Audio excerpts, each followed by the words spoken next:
Some wounds don't come from what happened to us, but from what never happened at all. No hugs, no reassurance, no feeling of being truly seen or wanted. If you grew up feeling emotionally invisible, like love was conditional or absent, you may still be carrying that weight today without even realizing it. And the most dangerous part is this: these childhood experiences don't stay in the past. They quietly shape your relationships, your self-worth, and the way you move through the world as an adult. If this feels uncomfortably familiar, stay with me, because what we're about to uncover may finally put words to feelings you've carried your entire life. Welcome to The Hidden Mind, where we explore the psychology most people never talk about. And before we go any further, take a moment to like this video and subscribe, because understanding these patterns can change how you see yourself forever. When a child grows up without feeling loved, their brain adapts in order to survive. Love isn't just emotional comfort for a child, it's safety. It tells them they matter, that they are worthy of care, and that the world can be trusted. When that love is missing, the child doesn't blame the parent. They blame themselves. Deep down, they internalize the belief that they are not enough, not lovable, or that love must be earned. This belief doesn't disappear with age. It becomes a quiet voice in the background of adulthood, influencing decisions, behaviors, and relationships in ways most people never connect back to childhood. As adults, people who weren't loved as children often struggle with a deep sense of emptiness they can't explain. On the surface, they may seem independent, strong, or even emotionally distant. But underneath, there is often a constant longing for validation, for reassurance, for someone to finally choose them without conditions. They may work harder than everyone else, give more than they should, or sacrifice their own needs just to feel accepted. Not because they want to, but because their nervous system learned early on that love is scarce and fragile. One of the most common lifelong effects is difficulty trusting others. When love was inconsistent or absent in childhood, the brain learns that closeness equals danger. As adults, this can show up in confusing ways. Some people become emotionally guarded, pushing others away before they can get hurt. Others do the opposite. They cling tightly, afraid of abandonment, constantly seeking reassurance. Both patterns come from the same root: a child who learned that love could disappear at any moment. Another lasting effect is a distorted sense of self-worth. Adults who weren't loved as children often measure their value through performance. They feel worthy only when they're useful, successful, or needed.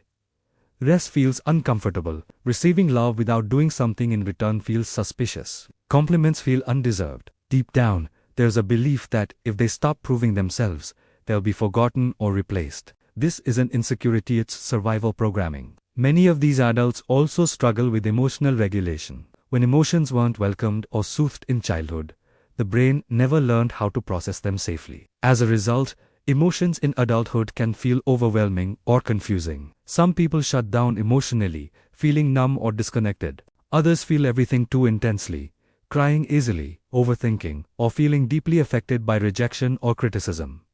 These aren't personality flaws. They are echoes of unmet emotional needs. Love deprivation in childhood also affects the way people choose partners. Many adults unconsciously recreate familiar emotional environments, even if they were painful. They may be drawn to emotionally unavailable partners, chaos, or relationships where they must earn love. Familiar pain feels safer than unfamiliar peace. The brain chooses what it knows, not what is healthy. Without awareness, these patterns can repeat for decades, reinforcing the belief that love is always hard, conditional, or temporary. There is also a quiet grief carried by adults who were not loved as children. It's the grief of never having had the childhood they needed, the grief of becoming emotionally independent too early, the grief of having to grow up before feeling safe. This grief doesn't always look like sadness. Sometimes it looks like anger, detachment, or a constant feeling of being behind in life, even when everything seems fine on the outside. But here's the part most people never hear: growing up unloved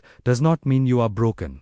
It means you adapted. Every coping mechanism you developed was intelligent at the time. Emotional distance protected you. Overachievement gave you purpose. Self-reliance kept you alive.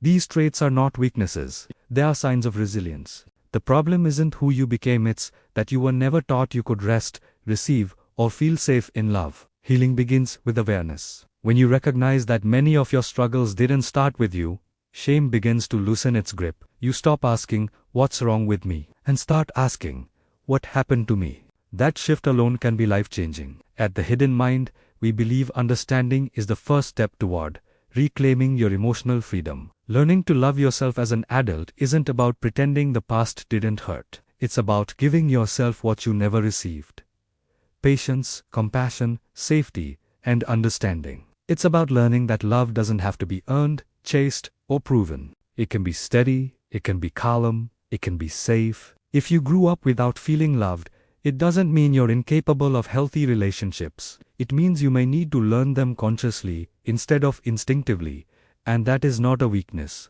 That is growth. As we come toward the end, take a moment to reflect. How many of your struggles make more sense now? How many parts of yourself were never flaws, just adaptations? If this video resonated with you, I invite you to share your thoughts in the comments. Your story may help someone else feel seen for the first time. And if you know someone who carries silent childhood wounds, share this video with them. Sometimes, understanding the past is the key to finally changing the future. Before you go, make sure to like this video and subscribe to my channel, The Hidden Mind, so you don't miss the next story that might change the way you see yourself.